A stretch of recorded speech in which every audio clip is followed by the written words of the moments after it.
사사기 4장 1절부터 10절 말씀까지 같이 한 목소리로 합독합니다. 에훗이 죽으니 이스라엘 자손이 또 여호와의 목전에 악을 행하매 여호와께서 하솔에서 종치하는 가나안 왕 야빈의 손에 그들을 파셨으니 그의 군대 장관은 하로셋 학구임에 거주하는 시스라요. 야빈 왕은 철 병거 900대가 있어 20년 동안 이스라엘 자손을 심히 학대하였으므로 이스라엘 자손이 여호와께 부르짖었더라. 그때 라비돗의 아내 여선지자 드보라가 이스라엘의 사사가 되었는데 그는 에브라임 산지 라마와 베델 사이 드보라의 종려나무 아래에 거주하였고 이스라엘 자손은 그에게 나아가 재판을 받더라. 드보라가 사람을 보내어 아비남의 아들 바락을 납달리 게데스에 불러다가 그에게 이르되 이스라엘의 하나님 여호와께서 이같이 명령하지 아니하셨느냐? 너는 납달리 자손과 스불론 자손 10,000명을 거느리고 다볼산으로 가라. 내가 야빈의 군대 장관 시스라와 그의 병거들과 그의 무리를 기송강으로 이끌어 내게 이르게 하고 그를 내 손에 넘겨주리라 하셨느니라. 바락이 그에게 이르되 만일 당신이 나와 함께 가면 내가 가려니와 만일 당신이 나와 함께 가지 아니하면 나도 가지 아니하겠노라 하니 이르되 내가 반드시 너와 함께 가리라. 그러나 내가 이번에 가는 길에서는 영광을 얻지 못하리니 이는 여호와께서 시스라를 여인의 손에 파실 것임이라 하고 드보라가 일어나 바락과 함께 게데스로 가니라. 바락이 스불론과 납달리를 게데스에 부르니 10,000명이 그를 따라 올라가고 드보라도 그와 함께 올라가니라. 아멘. 올해 우리 교회의 표어가 무엇이죠? 우리 교회의 표어가 우리는 하나님의 영광을 보리라. 요한복음 11장 40절 말씀이죠. 요한복음 11장에 보면 예수님께서 죽은 나사로를 살리는 장면이 나옵니다. 베다니 마을에 나사로, 마리아, 마르다 세 남매가 살고 있었는데 이 마리아는 향유를 예수님께 붓고 머리털로 주님의 발을 닦던 자이죠. 그러니까 얼마나 예수님과 이렇게 동독한 관계가 형성돼 있었겠어요. 성경에 보면 예수님께서 사랑하는 자들이라 이렇게 기록하고 있습니다.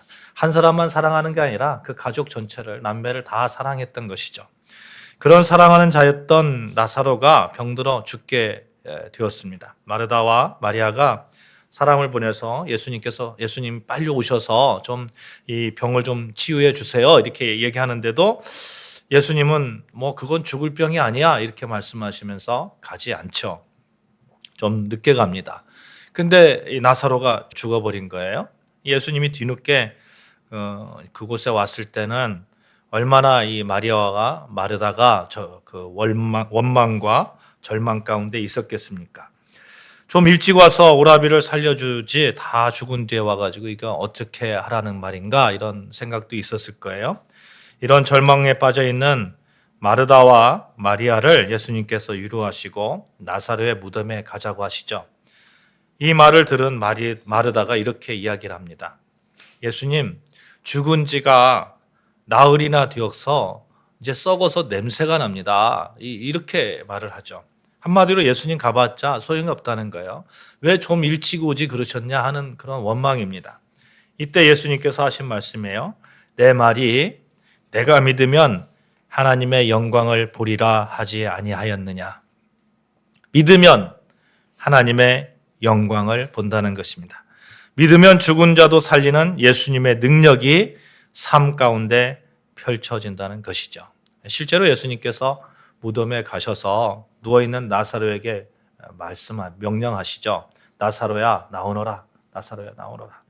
나사로는 수족을 배로 동인 채로 얼굴을 수건에 쌓인 채로 무덤에서 걸어 나왔다 이렇게 성경에서 표현하고 있습니다. 썩어 문드러진 죽은 자가 살아나는 기적을 예수님께서 이루어 주신 것입니다. 이 사건에서 우리는 귀한 것을 이렇게 얻어야 합니다. 여러분, 믿음이 먼저라는 거예요. 믿음이. 언제나 믿음이 먼저라는 거예요. 믿으면 하나님의 영광을 봅니다. 우리는 때때로 이렇게 하나님을 시험하죠. 하나님, 좀 기적을 보여주세요. 기적을. 그런데 예수님께서는 우리에게 이렇게 말씀하십니다. 믿으면 기적을 보리라 이렇게 말씀하는 거예요. 거꾸로 되어 있는 거죠. 마치 이 줄다리기 같습니다. 줄다리기 같아요. 예수님께서는 야, 믿으면 기적을 볼 거야. 우리는 기적을 보여주세요. 그러면 믿을게요. 이렇게 이야기를 하죠.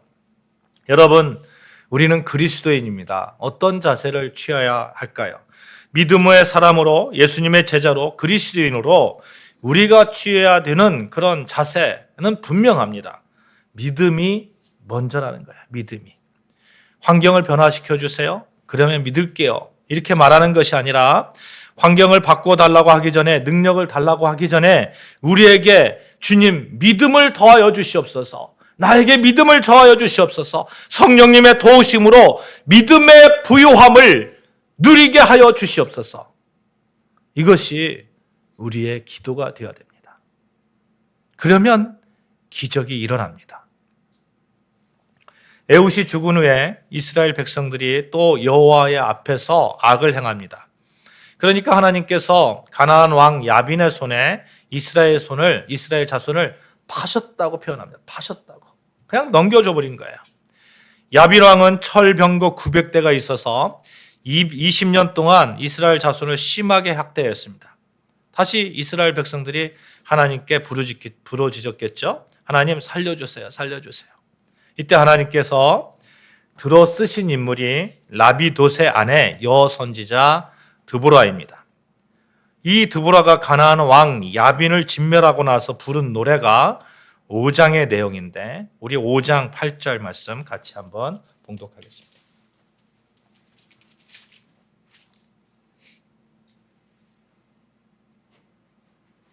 같이 봉독합니다. 시작. 무리가 새 신들을 택하였으므로 그때의 전쟁이 성문에 이르렀으나 이스라엘의 4만 명 중에 방패와 창이 보였던가. 이스라엘 4만 명 중에 방패와 창이 보였던가. 방패와 창이 보였던가. 이 말은 이스라엘 중에 방패와 창을 보고자 하여도 전혀 볼 수 없었다는 말이에요. 방패와 창의 표현, 이 표현은 사물의 한 부분을 가지고 전체를 나타내는 제휴법적 표현이거든요. 그러니까 이스라엘은 전쟁에 필요한 무기가 있었다는 말이에요? 없었다는 말이에요? 전혀 없었다는 거예요. 전혀 없었다는 거예요. 그럼에도 이스라엘은 이겼습니다. 그럼에도. 이스라엘의 무기가 이긴 것이 아니라 하나님께서 이기게 해 주셨다는 거예요. 우리는 흔히 이렇게 이야기를 하죠. 좋은 무기가 있으면 이길 수 있어요. 좋은 재능이 있으면, 돈만 있으면 해낼 수 있어요. 힘센 장군이 있어야 전쟁에서 이길 수 있을 것 같아요. 군비가 축적돼야 이길 수 있을 것 같고 군량비가 넉넉해야 돼요. 그래서 얼마나 많이 사람들이 막 그것을 이렇게 하기 위해서 노력을 합니까? 그런데 이것이 전부 다가 아니라는 거예요.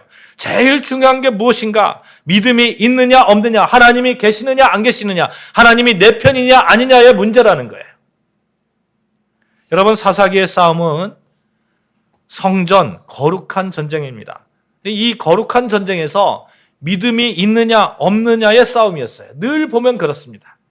하나님 앞에서 내가 바른 싸움을 하고 있느냐의 싸움이지 환경 싸움이 아니라는 거예요. 전쟁은 내게 속한 것이라 하나님께서 말씀하시잖아요. 그러니까 우리는 전쟁의 그 승리자, 전쟁의 주인 되시는 하나님께 붙어 있으면 되는 거예요. 하나님께 붙어 있으면. 그래서 우리는 이런 신앙 고백을 늘 하면서 살아야 됩니다. 믿음은 모든 것을 가능하게 한다. 우리 같이 한번 이렇게 고백해봅시다. 시작. 믿음은 모든 것을 가능하게 한다. 지난주에 우리 3장에서 에훗 삼갈에 관한 이야기로 은혜를 나눴잖아요. 핸디캡을 가진 그런 사람이었습니다만 하나님께서 들어 쓰시는 경우를 보게 되었습니다. 오늘 본문은 4장, 5장에 나오는 말씀이에요. 사실 지난주에 살펴본 삼갈이라는 분은 사사는 3장 31절 단 한 절 짤막하게 기록되어 있어요. 그런데 오늘 드보라 이 사건은 드보라의 사사에 관한 이 전쟁의 사건은 무려 4장 또 5장 무려 55절을 할애하고 있습니다. 먼저 본문 4장 1절을 보시면 에훗이 죽으니 이스라엘 자손이 또 여호와의 목전에 악을 행하매. 뭐라고 말씀하셨어요? 또 이렇게 말씀합니다. 또라고 나옵니다. 이 말씀은 어쩌면 우리에게도 익숙한 말씀일지도 모르겠어요. 오늘도 또 내가 죄를 지었군요. 오늘도 또 내가 하나님의 뜻을 저버렸군요. 하나님의 뜻에 살기를 원하고 하나님의 뜻으로 살아가기를 갈망함에도 불구하고 우리의 삶을 돌아보면 언제나 역시 또라는 말이 기록되어 있습니다. 그때 우리가 생각해야 될 것이 있어요. 역시 나는 안 돼. 나는 안 되는 사람이야. 이런 자세가 아니라 나는 구원이 필요한 사람이구나. 나는 예수 그리스도가 필요한 사람이구나.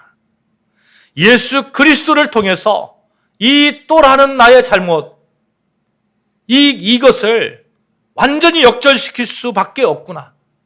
라는 그러한 우리가 고백이 있어야 될 줄로 믿습니다.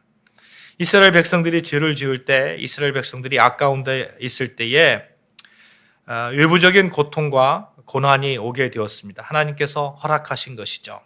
이것이 바로 사탄의 올무입니다. 공의로우신 하나님께서 우리가 좀 하나님의 뜻을 이렇게 떠나가고 있다고 생각하시면 어떤 때는 우리에게 좀 이렇게 고통, 고난 이런 것들을 좀 허락하실 때가 있는 것 같아요. 이때는 우리가 정신을 바짝 차려야 됩니다. 하나님, 내가 이 뜻이 무엇입니까? 내가 이렇게 아파하는 이 고난 가운데 있는 뜻이 무엇입니까? 하면서 하나님 앞에 바짝 엎드려야 돼요. 2절에 보니까 하나님께서 하술에 도읍한 가나안 왕 야빈의 손에 그들을 파셨다 이렇게 말씀합니다. 이 하솔이라는 성이 있는데 이스라엘 그 땅 북쪽에 있는 그런 성이죠. 이 성 가운데서 가장 강성한 그런 성읍이었습니다. 옛날 하솔이라는 곳은 지금도 발굴 작업을 하고 있는데 어마어마하게 큰 그런 성읍이라고 하죠. 다른 성읍들에 비해서 월등하게 크다고 합니다. 바로 여기에 그 가나안 왕 야빈, 강성한 나라라는 그런 뜻을 가지고 있죠. 그래서 3절에 보니까 야빈에게는 철병거 900승이 있다고 합니다. 철병거. 이 철병거 1인승도 있고 2인승도 있잖아요. 그러니까 철병거 9인승 하면 오늘날의 전차 900대가 있는 거 마찬가지예요. 여러분, 사람하고 자동차하고 싸우면 누가 이깁니까? 넓은 들판에서 자동차가 마음대로 움직여요? 움직이는데 사람 1000명이 있어요. 1000명이 있는데 자동차가 싸우면 누가 이깁니까? 자동차가 이깁니다. 아무리 가도 밀어버리면 끝나는 거예요. 밀어버리면 끝나는 거예요. 그런데 만약에 거기에 자동차가 아니고 탱크라고 하면 어떨까요? 탱크 한 대에 한 1000명이 있다 하면 누가 이길까요? 탱크가 이기죠. 그냥 들어오는 대로 그냥 총 쏘면서 가면 되는 거예요. 그냥 무찌르면 되는 거예요. 그러니까 얼마나 강력한, 강성한 그런 그 나라였는지 알 수 있는 거죠. 이 야빈왕, 철병거 900승을 가지고 있는 야빈왕이 이스라엘 백성을 아주 심하게 학대하고 있다고 하는데, 학대했다라는 말을 쓰는 것이 라하츠라는 말입니다. 이게 비틀어 짠다 이런 거예요. 포도주를 여러분 짤 때 어떻게 짭니까? 비틀어 짜잖아요. 포도를 갖다가 비틀어 짜잖아요. 그러니까 얼마나 이스라엘 백성들이 심하게 학대를 받았는지 알 수가 있는 거죠. 너무너무 아파하니까 하나님께 막 부르짖는 거예요. 여러분, 우리 그때 너무너무 아플 때가 있잖아요, 우리가. 그럴 때 여러분, 하나님, 제가 너무 죄송스러워서 저 기도도 못하겠습니다. 이렇게 말하지 마시고, 너무너무 아프면 그냥 바짝 엎드리시기를 주님으로 축복합니다. 하나님, 나 좀 도와주세요. 하나님, 내가 잘못했습니다. 이스라엘 백성들이 그런 거예요. 하나님, 내가 잘못했습니다. 나 좀 구해주세요. 이렇게 부르짖었더니 하나님께서 보내주신 사사가 드보라입니다. 오늘 본문을 보면 드보라 사사의 얘기를 하는 것 같은데, 사실은 등장인물이 좀 많이 나와요. 많이 나옵니다. 한 3명 정도 나오는데, 3장 9절에 보거나 3장 15절에 보면 에훗이나 온니엘 나올 때는 그냥 그 주인공이 한 사람이잖아요. 사사 한 사람인데, 이 4장에서 5장까지 보면 주인공이 드보라, 꼭 드보라라고 말할 수는 없을 것 같아요. 왜냐하면 역할이 각각 다릅니다. 드보라, 바락 뭐 이런 사람들 나오는 것을 보게 되죠. 실제 싸움에서는 바락이 사령관으로 등장하는 것을 볼 수 있습니다. 6절 중반부터 보시면 이스라엘 하나님 여호와께서 이같이 명령하지 아니하셨나 너는 납달리 자손 10,000명을 거느리고 다볼산으로 가라. 하나님께서 명령하신 무엇이 무엇입니까? 바락에게 명령해서 너 가서 싸우라는 거예요. 그러니까 바락이 이제 가서 싸우게 되는 거죠. 7절에 보면 내가 야빈의 군대 장관 시스라와 그의 병거들과 그의 무리를 기송강으로 이끌어 내게 이르게 하고 그를 내 손에 넘겨주리라 하셨느니라. 이미 하나님께서 이제 전쟁을 시작을 하면서 작전 명령까지 이렇게 내려주는 거죠. 다볼산이라고 표현하는데 다볼산은 여러분 밥그릇 있잖아요. 밥그릇을 이렇게 탁 엎어놓은 산과 같아요. 이게 넓은 평야 산들은 보통 어떻습니까? 산맥으로 연결되어 있잖아요. 산맥으로. 근데 다볼산은 그렇지 않습니다. 다볼산은 그냥 평야 지대에 이렇게 밥그릇을 탁 올려놓은 것 같은 그런 산이에요. 이 산으로 이제 10,000명을 모이게 했습니다. 왜 이 작전을 명령하셨을까요? 여러분, 지금 철병거 900승이라고 했어요. 철병거 900승. 철병거 900승 대 10,000명이 싸웁니다. 어떻게 보면 언뜻 보면 10,000명이 이길 것 같아요. 그런데 여러분 철병거라고 했으니까 탱크 900대 대 10,000명 누가 이깁니까? 탱크 900대가 당연히 이기죠. 당연히 이길 수밖에 없습니다. 그래서 작전을 세워주신 거예요. 이 다볼산으로 모이라고 한 거예요. 그 다볼산이 있는 곳이 이제 기송강 근처에 있는데 이 기송강은 어떤 강이냐면 건천입니다. 이스라엘은 우리가 이런 강이 두 종류가 있다고 하잖아요. 그러니까 그냥 계속해서 흐르는 강이 있고 비가 올 때에 흐르는 강. 평상시에는 뭐 이렇게 건천이었다가 그냥 뭐 물이 없다가 비가 오면 막 흐르는 강이 있는 거죠. 그게 건천인데 기송강이 건천입니다. 이 기송강에 우기만 되면 건천 막 물이 막 흘러 넘치는 거예요. 물이 막 흘러 넘치는데 물이 막 흘러 넘칠 때에 어떤 현상이 일어나냐면 진흙과 같은 막 움직일 수가 없는 거예요. 진흙밭이 막 이렇게 첨벙첨벙 해가지고 움직일 수가 없는 거예요. 이 장면이 이제 4장에서는 잘 안 나오다가 5장 전쟁에서 이긴 드브라의 찬송시에서 나옵니다. 여러분 20절, 5장 20절, 21절 같이 보실까요? 같이 보십니다. 시작. 별들이 하늘에서부터 싸우되 그들이 다니는 길에서 시스라와 싸웠도다. 기송강은 그 무리를 표류시켰으니 이 기송강은 옛 강이라 내 영혼아 내가 힘 있는 자를 밟았도다. 기송강이 그 모든 주변의 군대를 표류시켰다는 거예요. 여러분 진흙밭에서 진흙탕이 된 거예요. 진흙탕이. 그러니까 이 철병거 900승이 아무런 필요가 없는 겁니다. 움직일 수 없는데. 비가 오면 50cm, 1m까지 진흙탕으로 완전히 뒤덮인다고 합니다. 그러니 철병거가 어떻게 움직일 수가 있겠습니까? 지금 야빈의 군대는 철병거를 가지고 왔어요. 그런데 안 되는 거예요. 우리가 이런 경험했잖아요. 우크라이나 전쟁 때 이런 일이 있었잖아요. 우크라이나에서 봄과 가을에 그 진흙탕으로 변하는 이른바 라스푸티차라는 그런 현상이 찾아오는데 매년 이제 가을이 끝나고 겨울이 시작될 무렵에 비가 내려서 땅이 진흙탕이 되니까 탱크들이 움직이지 못했잖아요. 현대 문명의 최고라는 탱크도 이런데 하물며 사사기 시대에 어떠했을까요? 진흙 속에서 꼼짝 못합니다. 그러면 여러분 누가 이깁니까? 1,000,000 대 탱크 900승인데 900승에 사람이 타고 있어봤자 뭐 2인승이라고 하더라도 1,600명, 298, 1,800명 누가 이깁니까? 10,000명 대 1,800명? 뻔한 싸움 아니에요? 10,000명이 이기죠. 10,000명이. 보병 대 철병거 900승에도 이 싸움이 되지 않는 거예요. 철병거가 소용이 없으니까. 이것을 누가 만드셨습니까?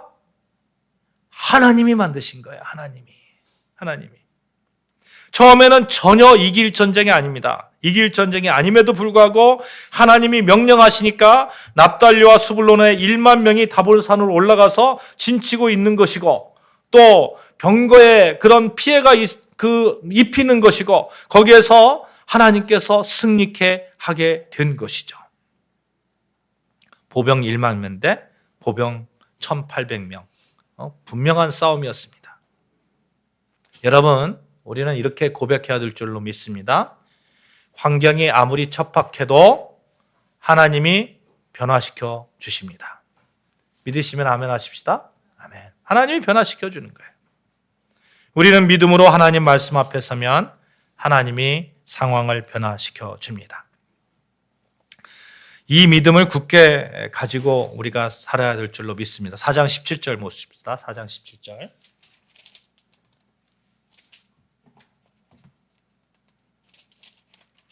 같이 읽습니다. 시작. 시스라가 걸어서 도망하여 겐 사람 헤벨의 아내 야엘의 장막에 이르렀으니 이는 하솔 왕 야빈과 겐 사람 헤벨의 집 사이에는 화평이 있습니다. 시스라는 누구냐면 가나안 왕 야빈의 그 장관이에요. 이 장관이 지금 어떻게 도망갔다겠어요? 어떻게 도망갔다겠습니까? 걸어서 도망갔다겠습니다. 걸어서. 진흙에 빠져나와서 그냥 도망치는 거죠. 걸어서. 여러분, 이 싸움은 분명히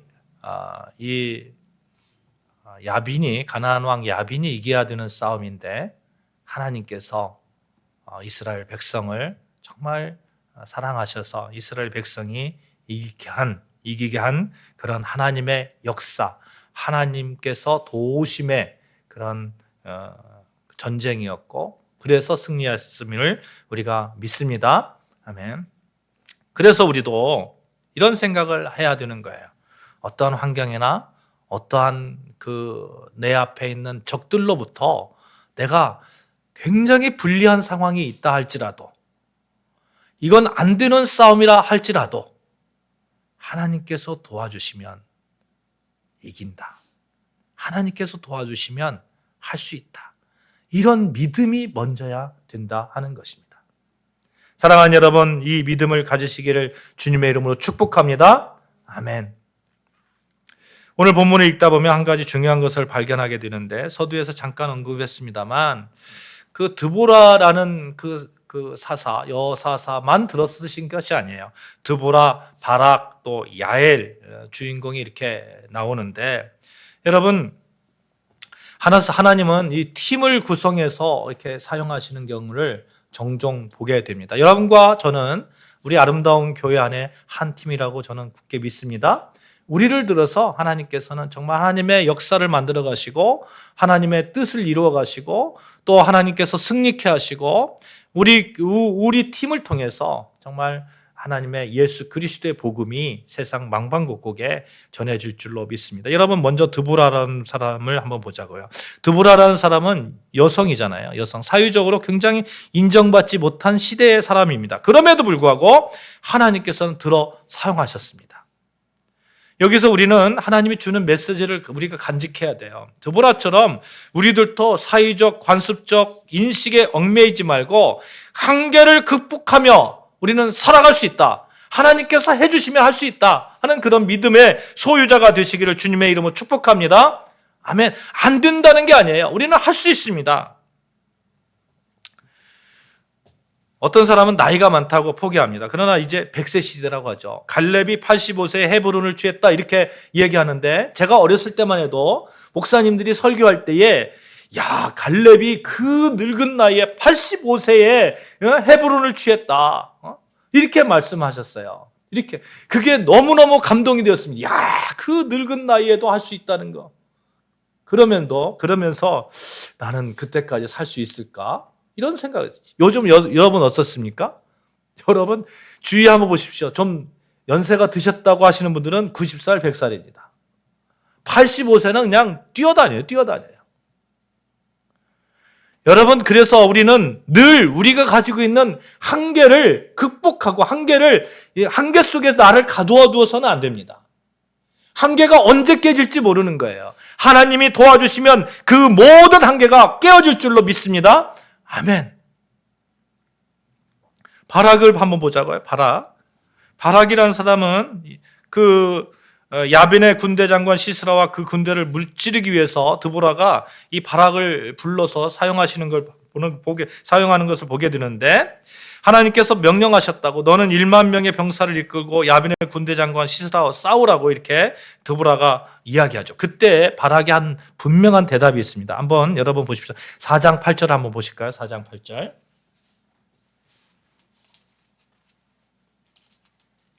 4장 8절 같이 봉독합니다. 시작.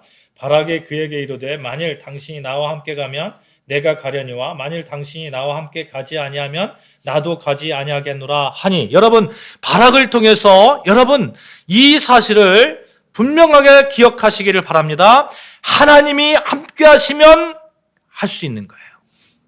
바락은 지금 드보라 사사에게 당신이 가면 나도 가겠습니다. 당신 꼭 같이 가줘야 됩니다. 이렇게 얘기를 하죠. 이렇게 얘기합니다. 그런데 이 말의 뜻은 무엇입니까? 드보라 사사 당신이 가면 되는 거야, 이 뜻이에요? 아니면 드보라 사사와 함께하는 하나님과 함께하면 내가 이길 수 있습니다. 나도 할 수 있습니다. 내가 명령에 순종하겠습니다. 하나님께서 꼭 해주셔야 됩니다. 이 뜻일까요? 하나님께서 꼭 동행하셔야 됩니다. 하나님께서 함께 하시는 것을 나에게 보여주세요. 그래서 히브리서 11장에 보면 믿음의 장에 이 바락이라는 사람의 이름이 들어가는 거예요. 내가 무슨 말을 하리요?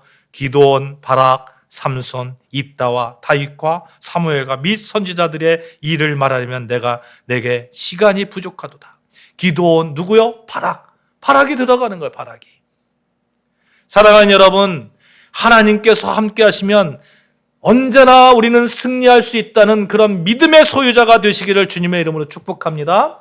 환경을 뛰어넘는 믿음, 하나님과 함께하면 모든 일들이 가능하다는 그 믿음을 소유하시기를 축복합니다.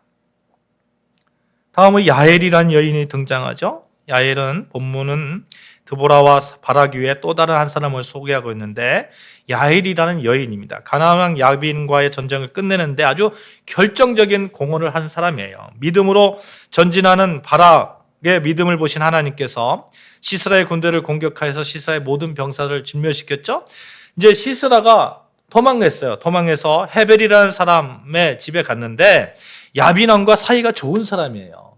그러니까 이제 아무런 의심 없이 갔겠죠. 가가지고 거기서 있는데 이 헤벨의 아내 야엘이 이 시스라에게 장막 안에 들어가서 거기서 뭐 맛있는 거 먹고 좀 쉬세요, 이렇게 얘기를 한 거죠. 그래서 막 이제 우유도 주고 막 이렇게 음식을 대접하니까 갈증이 해소되니까 시스라가 얼마나 이제 긴장이 풀어졌겠어요. 그때 이제 스르륵 쓰러져서 잠을 자죠. 그때에 21절에 보면 그가 깊이 잠드니 헤벨의 아내 야엘이 장맥 말뚝을 가지고 손에 방마기를 들고 그에게로 가만히 가서 말뚝을 그의 관자놀이에 박음에 말뚝이 꿰뚫고 땅에 박히니 그가 기절하여 죽었더라. 그러니까 시스라를 죽인 사람이 누구예요? 야엘이라는 여인이에요. 여러분, 이 야엘의 여인을 보면서 여인이 지금 장관을 죽이는 거예요. 죽이는 장면이에요. 만약에 잘못되면 어떻게 됩니까? 그냥 자기가 죽는 거죠. 여러분, 하나님을 믿음으로 용기 있는 행동을 하는 여러분과 저가 되시기를 주님의 이름으로 축복합니다. 우리는 환경을 뛰어넘는 믿음을 가지고 있고 하나님을 의지하면, 하나님께 함께하면 언제나 승리한다는 그러한 믿음을 가지고 있으니 우리는 행동하는 거예요. 믿음으로 행동하는 거예요. 그러면 하나님께서 우리에게 놀라운 역사를 보여주시려고 믿습니다. 우리는 하나님의 영광을 보리라. 믿음으로 우리는 하나님의 영광을 보는 여러분과 저 되어지시기를 주님의 이름으로 축복합니다. 아멘. 기도하시겠습니다.